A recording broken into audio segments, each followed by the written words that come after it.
Once resume pass ஆயிருச்சு. அப்படி இருக்கிறப்போ இந்த ஃப்ரெஷர்ஸ் வந்து எப்படி ரெடி ஆகணும்? அவங்களுக்கான பிரிப்பரேஷன்ல எந்த அளவுக்கு இருக்கணும்? மொத நாள் நைட்டு தூங்காம அங்கேயும் இங்கேயும் புரண்டு எந்திரிச்சு காலையில போய் தூக்க மப்போட நின்னு, அப்படிதான் ஒரு அ இன்டர்வியூ அட்டெண்ட் பண்ணணுமா? இல்ல இன்டர்வியூக்கான ஸ்டைல் என்ன? அவங்க எப்படி தான் அப்ரோச் பண்ணணும்? ஓகே.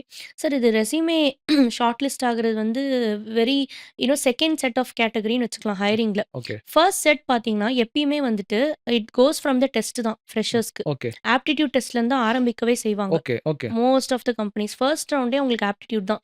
ஒரு 1000 பேர், 2000 பேர் வராங்கன்னா, உங்களுக்கு ஆப்டிட்யூட் ரவுண்ட் வச்சு அதில ஃபில்டர் அவுட் பண்ணிடுவாங்க. So how well they are ஸ்கில்டுன்றது தான் முக்கியம். அந்த ப்ரிப்பரேஷன் தான் பண்ணுவாங்க. எல்லா கம்பெனிஸ்லயும் இதுதான் ஆப்டிட்யூட் ரவுண்ட் வைப்பாங்க. ஆப்டிட்யூட் கிளியர் பண்ணதுக்கப்புறம் ஒவ்வொரு கம்பெனிக்கு ஒவ்வொரு ஹையரிங் ஸ்டாண்டர்ட் இருக்கும். Like they'll have a group discussion. அப்படி இல்லன்னா they will maybe have a coding round. அது கம்பெனிய பொறுத்தது. அது வைப்பாங்க.